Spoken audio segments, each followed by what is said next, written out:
little instrumental opening today. Yeah. Getting your minds ready for another mystery.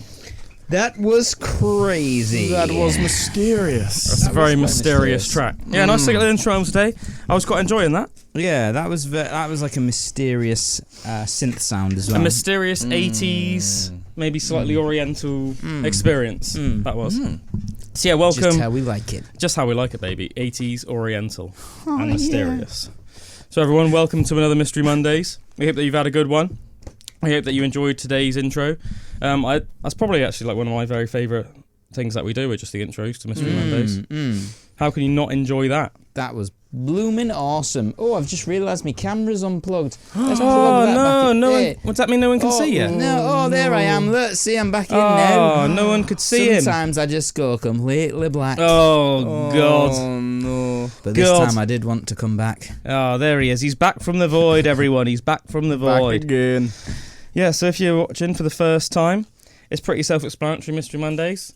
It's a Monday, and we're going to bring you a mystery. I'm going to be bringing you another one from this cool book I've got called Bedtime Stories, 40 Creepy Tales from Around the World by Richard Weil. Okay? I like it. So if you like this story, you can go buy this book. All right? These are not my words. These are Richard Weil's. Richard Weil. So thanks for that, Dickie. Dickie, as I'm going to call you.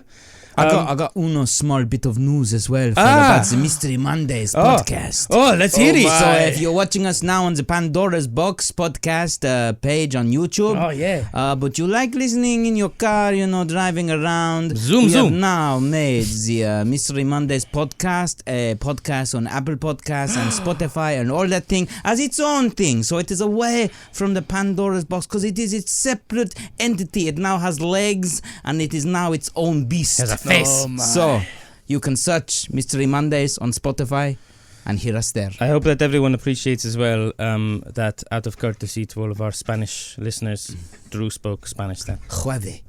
So everyone understands. Both English and Spaniardo alike will understand that. Sí. So all the Argentina, Más comprehension. Peru, Español, más comprehensione. Sí.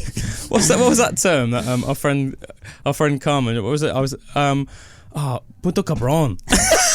Puto cabrón. Puto cabrón. Puto cabrón. What's that mean? You were like, son of a whore. Yeah. And then I was just loving saying it, weren't we? Yeah. And she's like, oh. It must have been really funny to her, because obviously for us it was just a really funny term. Yeah. But to her, like, imagine if we were just like in a foreign country and someone just kept going like, son of a whore. Yeah. It's like when we had all those French exchange students and we were around your grands and we taught them all fuck. And apparently they were just saying it in the school. Fuck. Yeah. And it was it. I think it was Josh's one. Yeah. I can't even remember his name. I just can't remember refer to him as Josh's one. Yeah. And he was just like, he just kept going, fuck. He was the sort of guy that loved it though. I think mine was a bit innocent. Frederico Varno. Shout out Frederic. He was a bit more of like an innocent, small, quiet little lad. Yeah. Freaking worst pairing for me ever, that lad was. Jesus Christ. That was like freaking two worlds colliding, that was. Yeah, I can imagine. My like drunken barbarian father sitting around the house in his like boxer shorts with his little toddler hanging out the side. And then meanwhile I'm at his house and they were like really freaking like, no, we do not play computer games in this house because they are like the pathway to the devil. And they just didn't drink, their food was just weird. Didn't play computer. Just thought like all stuff like that was bad, Yeah. What was he like when he was at yours? Like, did like... I could tell it's like he just didn't really know what to do. Yeah. Because I think he was like... it's his freedom. Yeah, because it's like, I don't know. I think it's like he was obviously like, you only know what you know, don't you? And he was so indoctrinated into his family's way of life. I could tell he just didn't know what to do himself. I could tell that, like, well, for me being at his, it was like the routine was obviously, you'd like finish your meal and everything, and like your dinner, and then you'd all like sit around and do homework, and once you'd done your homework, you'd almost like go to bed. Whereas at mine, it was like just like a bit more like anarchy. Do you know what I mean? We'd like all have like food or whatever, and then it would be like, might go play Turok for a little bit. Yeah. Do you know what I mean? Then like go Turok, I remember that game. Mate, it was amazing. Turok Evolution was insane. Yeah. And he put all the cheats in, so you'd have like all the guns, and some of them were like mental, and just going around just blowing up dinosaurs. Like mental dinosaurs. Yeah. Oh, that game is honestly like too good. Yeah, and then just like maybe go watch a bit of Buffy the Vampire Slayer or something with my parents. But yeah, he would almost just like follow me around and just be like, I'd be like writing notes in French about what was like the experience and that. It's like studying this like foreign like being, like, oh my god, what is going on? It was really funny because I remember when I was like playing Turok and stuff like that, and I was like, do you want to go? And he was just like, oh no. It's just really funny. I couldn't do that. Oh, no, I could possibly. I remember as well. I remember when we were in, I can't remember. Yeah. I can't remember who it was, but I remember when we were in France, like actually staying with the French people. I remember like one of the English lads from our school got in like a fight with one of the French kids at like a freaking like rollerblading like rink, and it was really funny. And like, you know, obviously like you just wouldn't do it in England, but I remember like that. It's like doing like that or that. I'm like, yours. Yeah. But it was just really funny because in like Britain, no offense obviously to any French people, but in Britain it just almost seems like a bit gimpy or something. Yeah. So in a real serious situation, you just be like, these lads were like proper like punching each other and had each other in headlocks and everything, and then it was all like split up, and then like I think it might have been someone really random like Jacob Solomon. Oh, and then this like French lad, and I remember he had a bit of like, you know when you have that weird teenage moustache and it's like, but he had like really dark hair, so he had like a weird little like almost like a bit of a pedo tash. And I just remember, and then he was just probably like, what like with French, and we were just like, like what the hell is he doing? Oh man, I wonder how that would even start if you can't really like speak English or like maybe that was part of the reason. Yeah, I don't know. It's hard to say, innit? I mean, maybe one of them made like an English or French joke at the other one, and they took exception. Who knows? Maybe, I don't know. Yeah, maybe it was just, years of pent up aggression after all those wars with France. Agincourt. It's like ancestral trauma. The 100 Years' War. Yeah. Agincourt. Yeah. Hastings. Although Hastings wasn't really the French. I mean, it sort of was the French, but at the same time, it was like they were only like a few hundred years removed from like Rollo's descendants, so they were sort of like Vikings with a bit of French blood. But they had to be fair, they had sort of evolved and they had adopted the Frankish way of life. Like, as you know, like see Rollo. Like his hair. Yeah, exactly. Yeah, and his garment suddenly he's gone from like wearing like hides to wearing like velvet. Like red velvet. And his hair suddenly long, but just like real brushed. His hair's suddenly like a mum's called Claire. Yeah. Or something. Do you know what I mean? It's just like a bob. It's like it's gone from like long sort of like metal hair to like a bob with a massive axe. Yeah, I don't know what you're gonna say then. A massive dong. So now a small dong. So now a small Has French your dong shriveled in your time in Frankia? In France. Just shriveled. Must have been France. Oh man. Anyway, Mystery Mondays. we always go off on a bit of a tangent, don't we? Gotta be done sometimes. Creeping you into the mysterious ways with our tales of France. The hairy armpits of France. That's another thing. My French lad's mum had really hairy armpits. Well, I made it even more intense than that. We all just went real quiet afterwards, like, do not speak of the devil.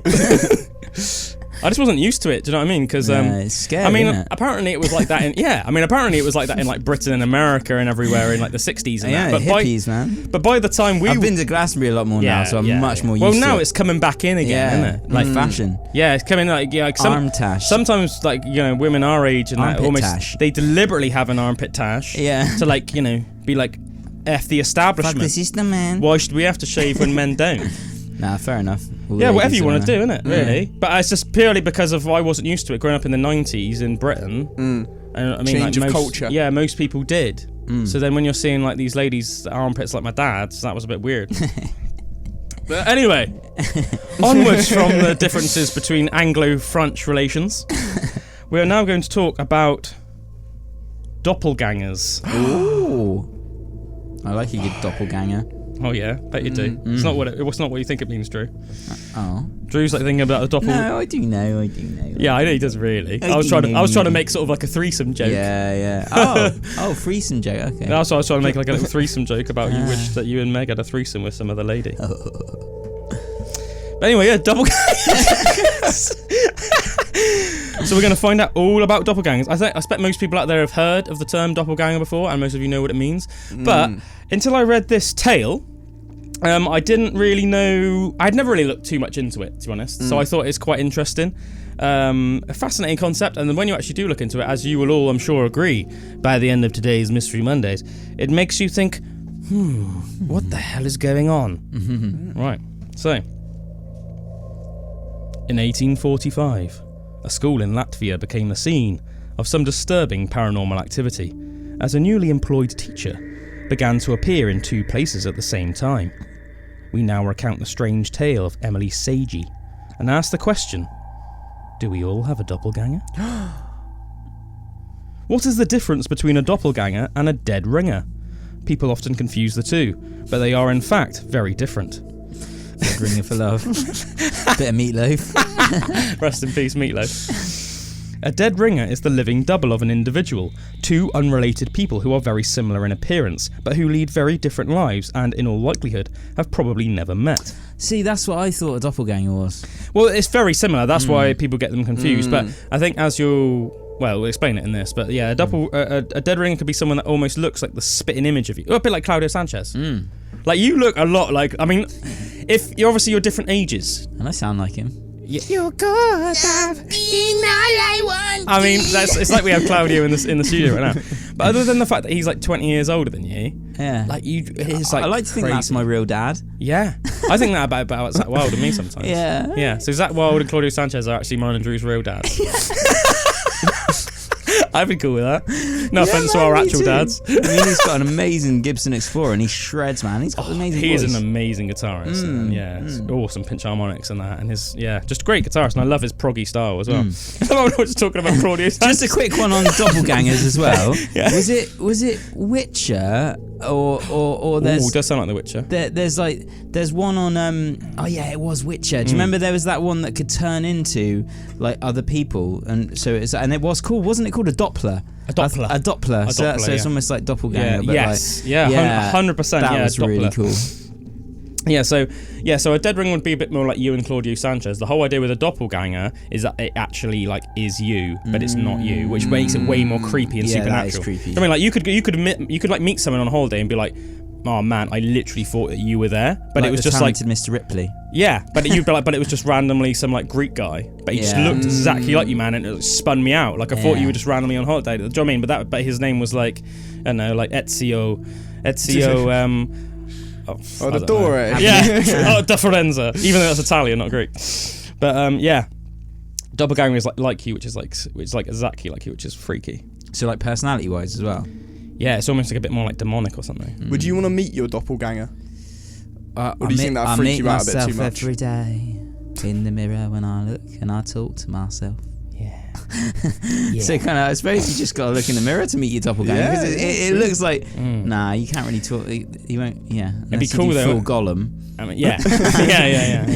It'd be cool if you were looking in the mirror one day and then the reflection did something different. Yeah, that would be freaky. So but imagine if it just happened like acid once, and I turned into an alien when I looked in the mirror. Oh my god, that's sketchy. That was freaky. That is proper sketchy. Imagine if it just happened like once though, literally for like a brief second, and then it just like never happened again. That would almost be like more freaky than if it happened.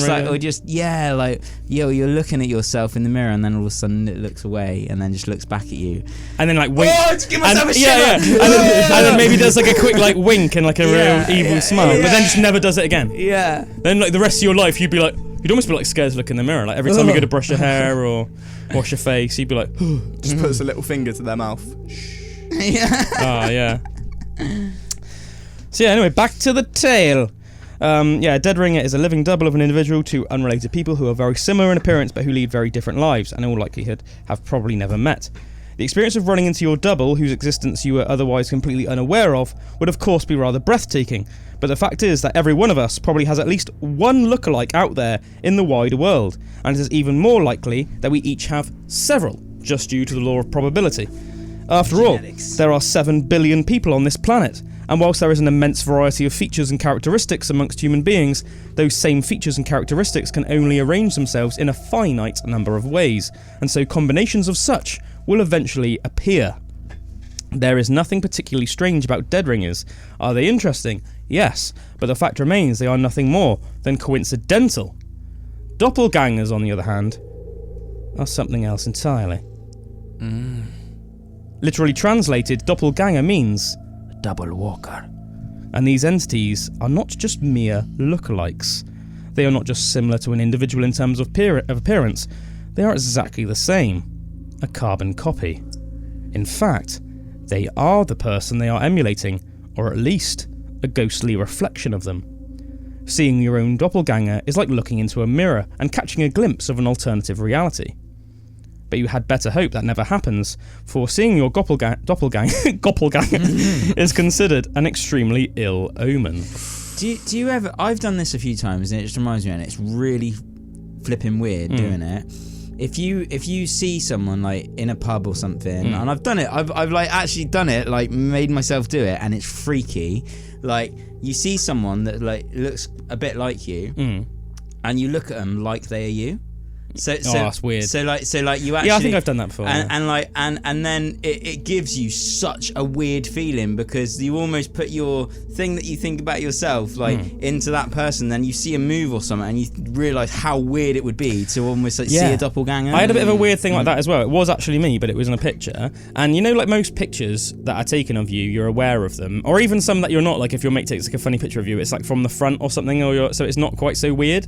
But my brother sent me a picture of me just like from behind walking, and he'd like taken it without me knowing, and it was just like a bit weird. But it was like strange seeing myself, and I was like in public at the time, and there were like people around me, so it was like paparazzi. It was like show. I was like behind. So when I was looking at the picture, it would be like if I was behind myself, seeing myself walking down the street, and I found that really weird. Yeah. Because I've never really seen myself like that before. Yeah. So I almost like was like big ass. I got a big ass. I never seen that big ass walking down the street. I like the idea that like everyone watching now they might just think I've got like a freakishly large butt, like randomly, just like a full on just Beyonce ass. I'm just like white dude, dump truck. Yeah. Just full on Nicki Minaj, Kim Kardashian. Something I've seen people do before on like YouTube and stuff is getting like VR goggles and then pairing it up to like a drone. And like having someone like fly it behind them, or even someone holding a camera, and then you could almost walk like you were living in third person. Yeah, that's weird. And yeah, I've done that with my drone as well. So like flew it, but I'm obviously looking at the screen, and then it comes like fly it behind me and just look in the screen and then start walking. So I've kind of done that, but not with VR on. Yeah. And it is really weird. It's like, that's me, but I'm like pointing that way, not this way, and it like throws you off a little bit, like, you know. Yeah, spinning. It's like you're playing The Witcher or GTA or something. Yeah. Yeah, so you better hope that it never happens, seeing a doppelganger that is. For seeing your doppelganger is considered an extremely ill omen, traditionally is thought to be a sign of your impending doom. Throughout history, there have been many people who apparently saw their own doppelgangers and died shortly thereafter. One such story, and perhaps the most famous doppelganger case on record, centred around a young teacher from Francais. Oh, that's weird, that's from France, that's what we were just talking about. Sacré bleu. Sacré bleu! Known as Emily Sagey. 32-year-old Emily, same age as me and Drew, had taught at many schools in her native country, but in 1845 she travelled to Latvia to begin teaching at an exclusive girls' school called Pensionat von Neukel. She was popular with the students there, but the school board was somewhat concerned about her employment history. She had moved around quite a lot, having taught at 19 different schools over the course of just 16 years. Good teachers were hard to come by, so naturally they feared that she would move on somewhere else at least the earliest opportunity and leave them with yet another vacancy to fill. However, just weeks after she commenced teaching at the school, the answer as to why she could not stay in one place for too long would present itself in shocking fashion, and it did not take long for them to realise the unfortunate truth of the matter. As it turned out, no one would have her, for Emily was at the centre of some very strange goings-on, and although she never saw her doppelganger, everyone else did. What? The first time Emily's ghostly twin appeared, she was teaching a class of 13 students. She had her back to the room, writing on a chalkboard, when all of a sudden, another Emily appeared right beside her and mirrored her movements exactly.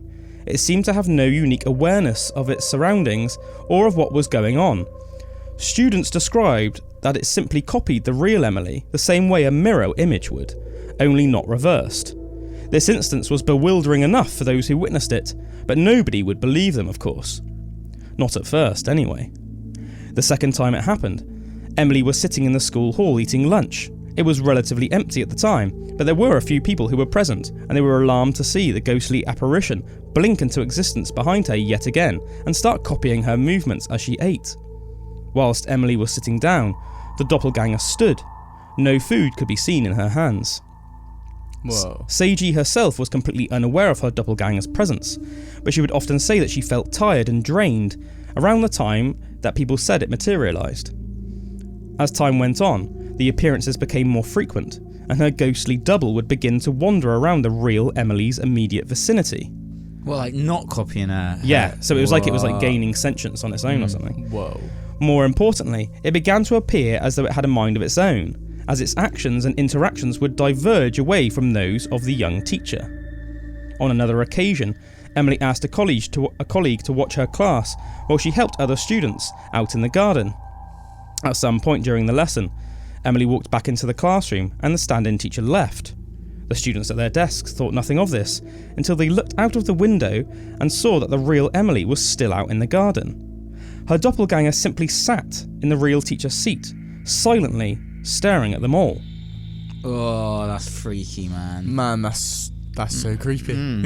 Although Emily confirmed she had been outside the whole time, school officials documented in their notes that at the exact time of the sighting, she had wished she was indoors teaching her sewing class instead of working in the garden. So that's weird, isn't it? It was like she said that she was out in the garden, but in her head she was thinking about how she wished she was in the classroom. Yeah. And then her doppelganger walked into the class. It's like her spirit is becoming fractured and just manifesting. And she's got this psychic, like she's splitting her energy and putting it in places. And like making this apparition happen. Went mental. Several brave students did eventually find the courage to approach the apparition. They reported that when they reached out to touch it, their hands were met with a strange resistance. Like the air immediately surrounding the figure became a thick fabric. That's interesting, isn't it? The doppelganger eventually became a permanent fixture at the school, but unfortunately for Emily, it had a habit of not only confusing people, but also terrifying the students. They just kind of let it happen and just I guess. Let it be a I part suppose of at first there was I expect for a long time people were just like, nah, this is rubbish. This is just weird. And it's like, even though if it's just happening, you can imagine I would go for 6 months without even going too crazy about it if I just started seeing two burners in the office. I think it was really weird. But I'd almost just be like, that's really weird. Yeah. But I wouldn't be like, I'm leaving. No, I'd be like, yeah. Bernie, I'd be like, this is crazy. Twice the facts, please. Yeah. Twice the apprehension. It's so creepy that it's like a thing that just appears as well. I almost thought it would be like an actual entity that would be walking around and stuff. But the fact that it literally just appears out of nowhere makes it so much more creepy. That would be like if a second one of us just randomly appeared in that seat staring at us. Excuse me, what are you doing here? That'd be quite interesting. Well, you do have 4 microphones. Yeah. Yeah, but just put them all to good use. Then goes on to say that a number of parents complained during Miss Sagey's tenure, so she was eventually asked to leave. As fantastical as this case may sound, this phenomenon is not unique, and has in fact affected some of the most famous people in history. For instance, Abraham Lincoln was said to have seen his doppelganger shortly after being elected to his first term in office. He lay down on a couch one evening to rest, and just happened to glance over towards a mirror when he saw not one, but 2 of his faces staring back at him. Whilst he was certain that both faces were his, the second one looked gaunt and deathly pale, whereas the other one looked like a complete mirror reflection of how he looked at the time. Upon telling... I was thinking double vision then, but that's double vision but different. Yeah, because one of them looked old and dying. Upon telling his wife, she became deeply troubled. She interpreted the vision as a premonition, stating that her husband would be elected as president twice, but would die during his second term. Sure enough, Lincoln was assassinated shortly after being elected on his second term in 1865. Catherine the Great, the Russian Empress, was awoken one night in 1796 by worried servants who reported that they had just seen her entering the throne room. This intrigued her, as she had not left her quarters since retiring for the evening 3 hours earlier. She decided to see this for herself, and upon entering the room in the dark, Catherine saw a woman sitting calmly on the throne. That would be creepy. You just open the throne room and it's late at night and it's completely dark and you just see this This like yourself version of well, yourself. she wouldn't even like saw it was herself. She just saw like somebody like sat on the throne room. Whoa. She immediately ordered her sentries to shoot at the ghostly apparition. Obviously, it's like really bad crime in those days to sit on the throne if you're not the actual the king or queen. But their muskets had no effect. The doppelganger then eventually just faded from sight. But the empress died shortly thereafter. That's crazy, isn't it? Whoa.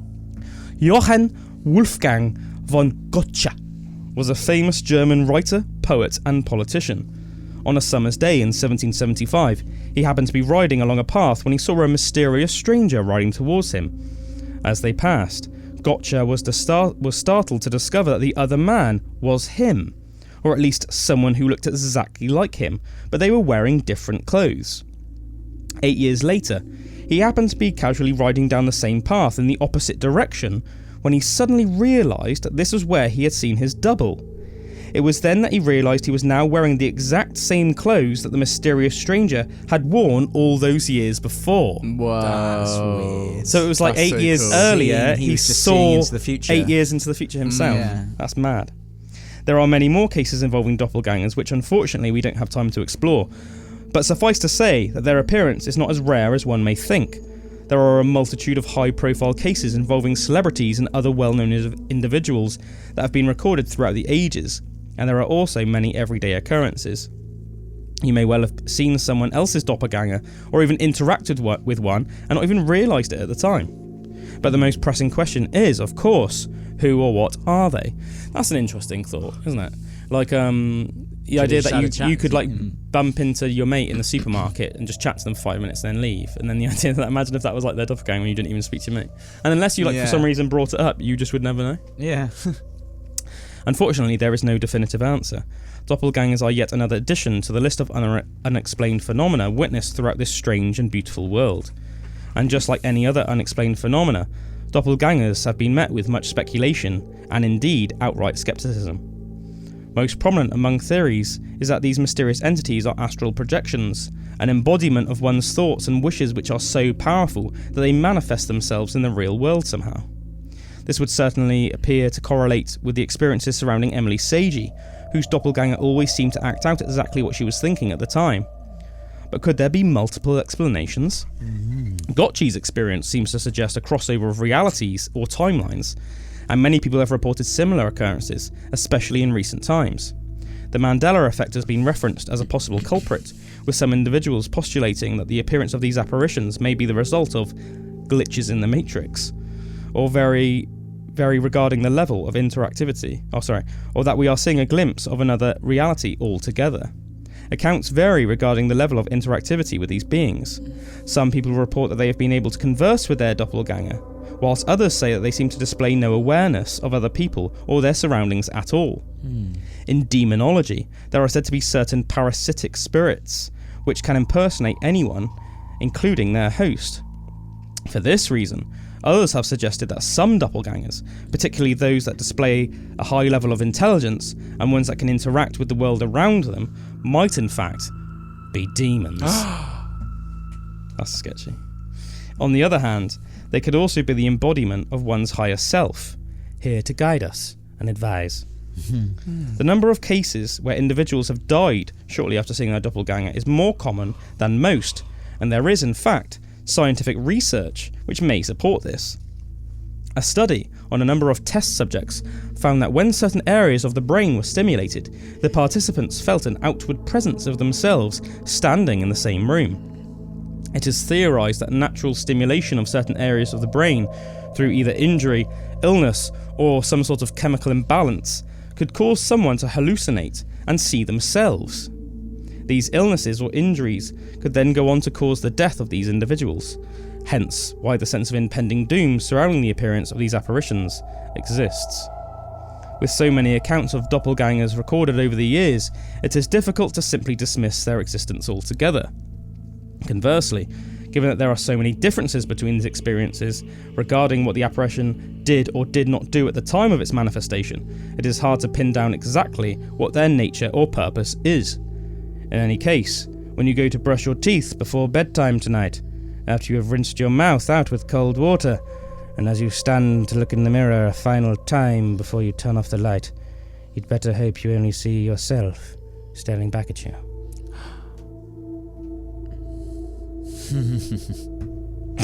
Yeah, there we go. Nice little, man. nice little research about doppelgangers. Yeah, I think, like, to me, it seems like with a lot of these experiences, like, it doesn't seem like it's like one reason why. No. Do you know what I mean? Like, as they were saying, it seems like with that Emily Sagey girl, it almost like seemed like she had maybe even some psychic powers that she wasn't in control of, but that she was like accidentally harnessing. Yeah. And then it seems like with that guy that's passed himself, it was like he somehow saw like a glimpse into the future or something. And then with Linkler. yeah. I think his name was like Gotchi. But yeah, but then with others, yeah, maybe seems almost like a bit more like demonic and freaky. You know? So who knows? Yeah, those were those two things you said there were like pretty much what I thought it could have been from the ones that we talked about. You know, like and they said it like really eloquently in the book about the astral projection, like the astral kind of formation of their like spirit or whatever. But also where people say that like time isn't actually linear, it's only because of our perception of time. Like time is a man-made construct. Yeah, you know.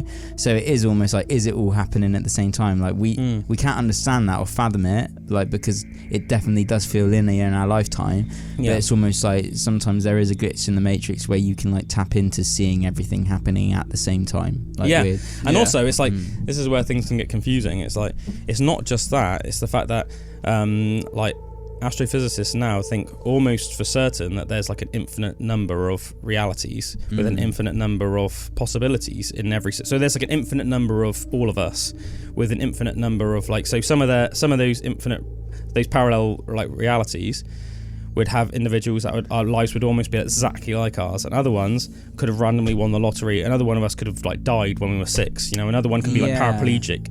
Another one of us could be like prime minister, and it's like you could overlap into those realities. Yeah, or like somehow something. Yeah, like what we're seeing is in obviously our reality. Between those realities is weak. Yeah, and also like every animal. Is experience of reality is different because it's just based on our senses. So we have our own, you know, we have like sight, smell, hearing, but even that there's different ways of seeing.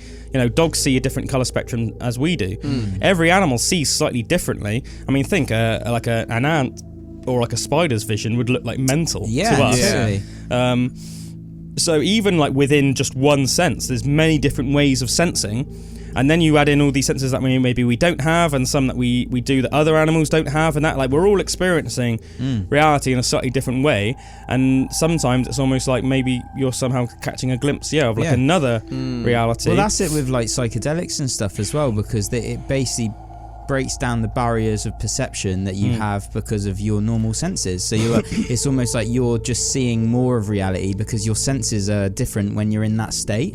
And that's like it's really interesting, isn't it? Like you could blur the senses to like have complete new ones, and like you say, just experience reality in a completely different way. Like I remember like reading this thing about like higher sense perception, and where people say about like seeing auras in people and seeing people's energies and stuff like that. It's like this woman who was talking about that. She wrote a book about it, and it was literally like you are just it's a higher sense perception. So you're just like a different set of senses that you're tapping into, or just developing the ones that you have to another level where you can just see more of what's there. You're not in between the restricted band of light frequencies that our eyes see. You're going beyond that a little bit, you know. It's interesting. I always think it's like fascinating how many people, even people that like aren't like the sort of a stereotype of like what you think of somebody that does like hallucinogenic drugs or anything, but the amount of people that have just like done ayahuasca or DMT out of curiosity and like sweat, and like they could have been complete like atheists before and not believed in life after death and believed in just like a linear style of living and stuff like that, and then they do like ayahuasca or DMT once, and then they just are like, I met God. Or like I met like some sort of divinity, like some sort of divine being, and they're like sure of it. And then just like, yeah, I did it. And then I just suddenly was extremely aware that I was in the presence of God, or some divine being. Isn't it? Yeah. And as I said, and like really like academic people and stuff, and like people that aren't like, you know, just people that are doing drugs all the time. These are like very, very intelligent, academic, scientifically minded people. I do, and it's like, yeah. Yeah, I gotta show you the video of this one guy who was like really like, he's like a very, very staunch atheist, and he's a comedy guy, and it just reminds me of that, because like. Do you know what his name is? I can't remember, but I'll find the video. But he's a comedy guy. Well, like American. And I watched it. I made sure I watched a couple of videos about it, because he was talking about his ayahuasca experience and how like depression, like he had this like cloud of depression for like years, and was saying basically that doing the ayahuasca like got him completely off meds and that, but it was like the darkest experience of his life and everything, but after that it was almost like a cloud had been lifted, and he just didn't need them anymore, which was like really cool. But he was like super staunch atheist, and said there's just no denying it, and he's like very just like matter of fact about things, you know. He's like I just know I'm just not anymore. Yeah, just like, you know, because of your experience, and that's what I mean. It doesn't matter if it's real or not. It's like what you experience, and then that gives you your belief about it. Do you know what I think is really interesting about this? Is just making me think about this, basically what we're talking about, and it makes me think of almost like your development as a personal human being, and also like intellectual development as well in an individual, or at least in my experience, and what I can see has happened with other people as well.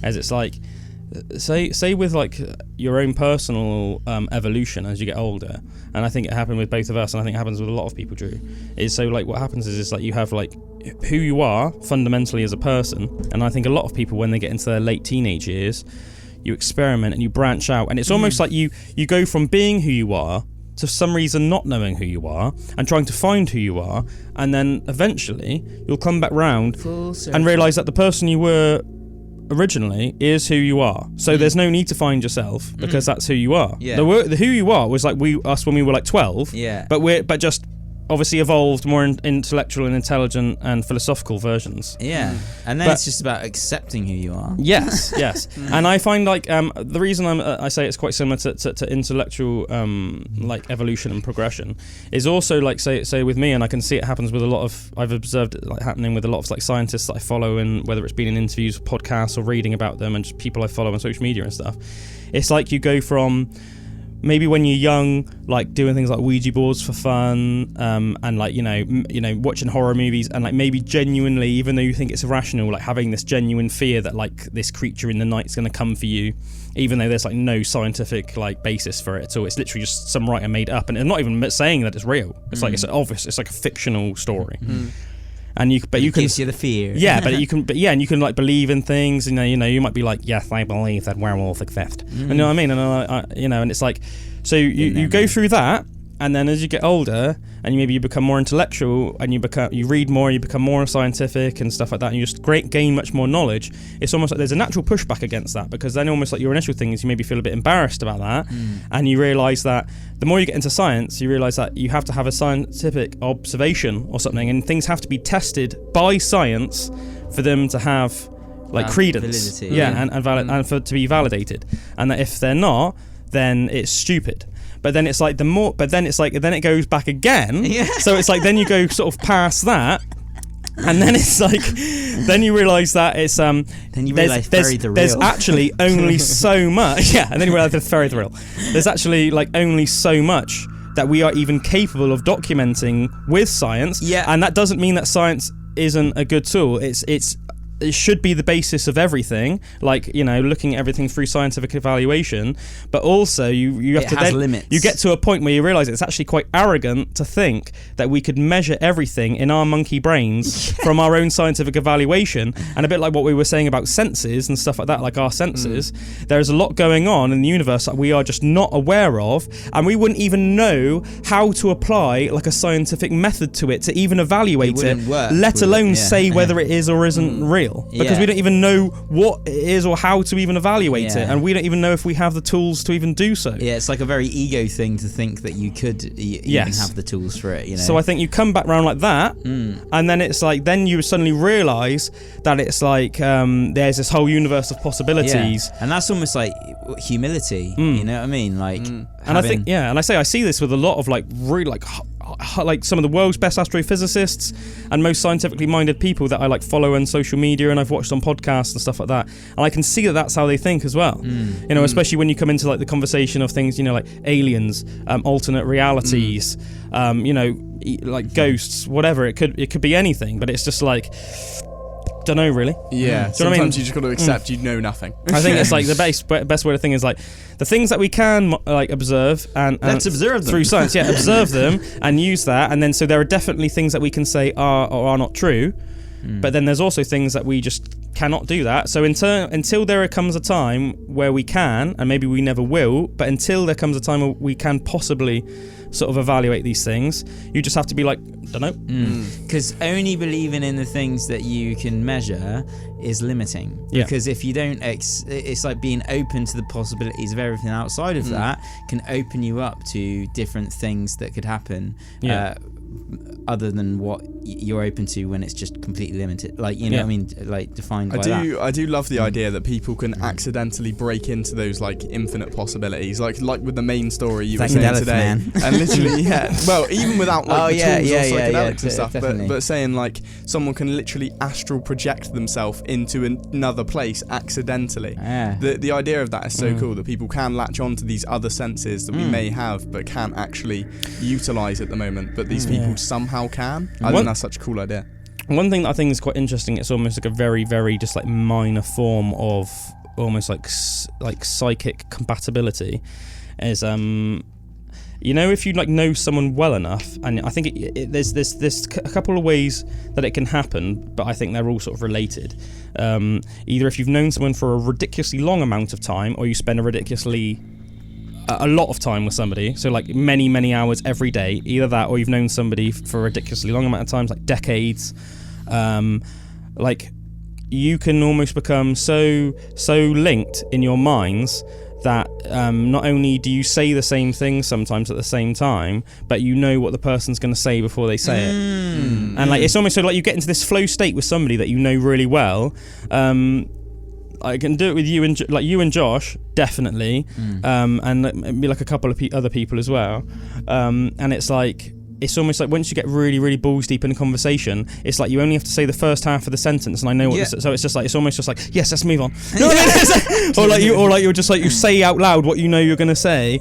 And then like, do you know what I mean? It's like higher level of understanding. Or either that, or you just say the same thing at the exact same thing at the exact same time. Or like you might be like attunement. Or even at times, have you even had it when you might be like humming a song in your head, and then like the person you're in the room with starts like singing it or whatever. I've heard that before. And you're like, what? That is weird. And you're like, I was just singing that song in their head, and then the other person's like, what, really? And you're like, yeah, man. I tell you what, actually, funnily enough, it happened the other day. You know, I said I bumped into Josh in Sainsbury's. All for some reason, the whole while I was walking around Sainsbury's, I was like, I'm gonna bump into Josh in a minute. Really? I kid you not. And you know me, I'm not like weird, or like, I don't, you know, I'm not like, yeah man, psychic, or like, you know, thinking, you know, like anything like that. But I was just like, and I never ever bumped into Josh in the supermarket. Like I've probably bumped into him like 3 times in the supermarket in like the last like 10 years. So it's like, you know, there are some people I just happen to seem to like bump into the supermarket, but Josh isn't one of them. But from the moment I walked in, I was like, do you know what? I reckon I'm going to bump into Josh today. And I just went to the checkout, and Josh was just at the checkout. And I told him as well, I was like, for some reason I knew I was going to see you today. And he was like, that's weird. And I was like, yeah, isn't it? Anyway. I also think it as well, like, when certain things happen where like you're in a group of people or something, or like, and you're like really connected. Like I felt it the other day when I was at yours and we had that jam and stuff. It's like something can happen like energetically, like with the people that you're surrounded by, and you can't explain it, you can't say something, it's just like like a flow state that you enter with a group of people. And then when you do that, you know that whatever you video, whatever like however you try and capture it, there is no capturing it, but it's just something unexplained that you couldn't say this, or maybe we just haven't got a way of capturing it at the moment, but it really makes you think, like, whoa, there's things at work here, man. Like, do you know what I mean? There's things that I don't understand about, like, human interaction and energies and stuff that is, like, happening, like, right now, that I'm experiencing and I cannot deny. You know? It's like one of the best feelings, isn't it? It's so exciting when you realise that you've latched onto this flow state that everyone's into.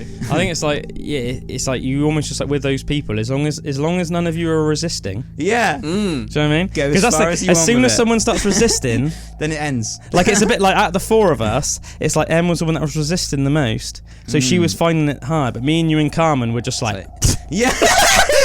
Embracing the mush. Yeah. And we were just all just like this we were just completely entwined. Yeah, it was like mental, wasn't it? It's like crazy. You just need to just let go. Just let go, man. Yeah, see the mysteries of the universe. Yeah, that's cool, man. At work. Yeah, just completely in sync jams, just like and just proper primal, and you can feel it at the time. Yeah. So you don't feel something coming through, man. Yeah, you're like not even like feeling fully present, are you? You're just it's like, just work through me. Yeah. But it's cool. It's like you're not thinking about anything consciously at all, are you? No, and that's it. It's got to be, because as soon as you try and think about it or think, that is like almost the stopper. Yeah, that's definitely what like Em struggles with. Like Em, you know, you could tell there's this thing in her head, like, it's letting go. Is it going to be bad? What I do, is my contribution going to be bad? But that's what makes Am I it gonna bad. look silly? Like, you know, like that's what makes it limiting. It's like radio interference, man. Do you know what I mean? Can't have that interference, dude. You just need to let go. And it's the same in like trips and stuff as well. Like, it's what will stop you having the most profound experience that you can have is when you put up those resistances in your mind of like, oh no, and that's what a bad trip is. When people say about a bad trip, do you know what I mean? It is. It's literally like when your mind's like, you start trying to control it, or you deny what's happening. And then you feel that you can't control what's happening. Then when you can't control what happens, you freak that out, you know. And that's, to me, that was my understanding of like, oh, that's what a bad trip is, you know. It's funny that like when you are like on hallucinogenic drugs like that, and you do suddenly like start resisting it and you go through a bad trip, it's like funny, almost like the mechanisms and the processes of that, isn't it? It's like your own brain is punishing you. It's like punishing you for being sketched out about it, and then it becomes like this weird, almost like nightmare. It's funny, isn't it? And you got no control over it. But it's funny how you almost like you punish yourself. Like your brain has this massive knockback effect on you resisting it, and then it's just like, right, motherfucker, this is going to be bad. And the next thing you know, it's futile. It's like it's aliens and pig demons and bats and man. It's like nuts, isn't it? That's like crazy. I always just think it's like hilarious that like just whenever I get stoned, I just don't think I'm stoned. And the next day I'm like, man, I was freaking so blazed. It happens to me like that, you know, like if you're in a group of people and you'll get like blazed, and then like, you know, you start opening up to like just different like perceptions of things happening. It's when I resist it, I'm like, oh no, I just want to go in the corner on my own. I think that's what that paranoia is. It's like it's your brain like like you say, like telling you off for like not embracing the situation. Yeah, you might be with a group of people and it's like you're seeing it from a different perspective. There's nothing wrong with that though. Just flow with it and don't be weird with these people. Do you know what I mean? Because then that highlights that you're just being weird and like. Yeah, you know, I said that's that. what I feel like sometimes. I get all like that, like. No. Yeah, I went for that like meeting with those people with a colleague of ours in Glastonbury like a couple of weeks ago. I could tell they'd done a lot of psychedelics. Like do you remember I told you just like how like physically affectionate they were? Yeah, but it was there almost, are no boundaries. Yeah, but it was almost just like it was like funny, but like a bit weird. Do you know what I mean? It was just like but it was like, you know, I could tell that they were like very beautiful people like inside. Yeah. Do you know what I mean? So to them it was like I said, obviously it's nothing. Just an expression of that. Yeah, it wasn't like they were weirdos. It was, you know, it seemed like almost a bit weird in like a funny way. Yeah. But I could tell that they just like I could tell that they probably just experiment with so many like psychedelics in their lives. They just got into a place in their life where they were just willing to be 100% open with anybody, regardless of if they were a complete stranger or not. Yeah. So they were like embracing me like they'd embraced like some like their brother that they hadn't seen in like 20 years. Yeah. And it was just like, but it was like really funny for me, you know what I mean? Yeah, man. Especially because the guy was Italian, the woman was French, which are already very almost like emotive countries. Do you know what I mean? Like very like you know, like very kissy and huggy people, aren't they, you know? It's the same with dreams, isn't it? I remember reading, this is something which I found fascinating, that if you're lucid dreaming and you say to yourself in the dream, oh, this is a dream, then it turns into a really bad nightmare. Like instantly, like everything will spiral off, and it's fine. But I think it's fine unless you say it to someone in the dream. Right. I was gonna and if you say it to like another person, that's the way of becoming lucid dream. In the dream is say, I'm dreaming, and then realizing it's a dream. But yeah, it's not. I think it's like if you go up. I read this that if you go up to an actual person in a lucid dream and say, "I know you're just like part of my dream" or whatever, everything will like go crazy. That's crazy, man. Yeah, and it's almost like there is a part of your brain like, no, I'm in control. Like we're gonna, you're trying to take control of this, so I'm gonna send you on this bad dream now. Yeah, it is interesting because when you think about like ghosts and stuff like that, it's like. It seems to be like things. It's when you realise that's when it goes bad, or that's when they get sketched out. It's like there's like these energies or whatever that want to like almost latch on or something because they. I don't know what I'm trying to say here, but just what you said then made me think of like that's what you hear about like entities and stuff. Yeah, because there's different ways you can look at it, isn't it? It's a bit like with the doppelganger thing. It's like what is causing that bad experience, isn't it? That's what it's about, like. Yeah. Oh, I think that's what you're saying anyway, isn't it? I think so. It's about like there's like with that, say like a dream, like you say that the entity in the dream or the thing in the dream doesn't want you to know that it's not real. Yes. And it's almost like the ghost or whatever that's like sketching you out doesn't want you to know that you actually have power over. Yeah. Do you know what I mean? Like they have less power over you. You have no power here. Yeah, you know what I mean? And that's what it just reminds me of. Like, Gandalf, Storm Crow. Yeah, I didn't even know what I was on about. I know what you mean. Yeah. But then you have to Gandalf the White that bug. Yeah, you just take off your grey robe. Power here. I release like poison from a wound. Loving it, man. Loving it. Go Gandalf, man. Go Gandalf. Go full Gandalf on that. On that little Saruman bitch. Grima worm tongue. No more. Yeah, that's cool. Anyway, should we wrap up Mystery Mondays? Yeah, man. Wrap it up. Well, everybody, we hope that you enjoyed today's intro, and we hope you enjoyed us exploring and perusing the universal boundaries, or maybe there are no boundaries. And yeah, a nice little tale about doppelgangers. What do you guys think about it? Let us know. Get in contact or leave us a comment. We love you. We'll see you next time. Bye. Ta-ta for now. Peace.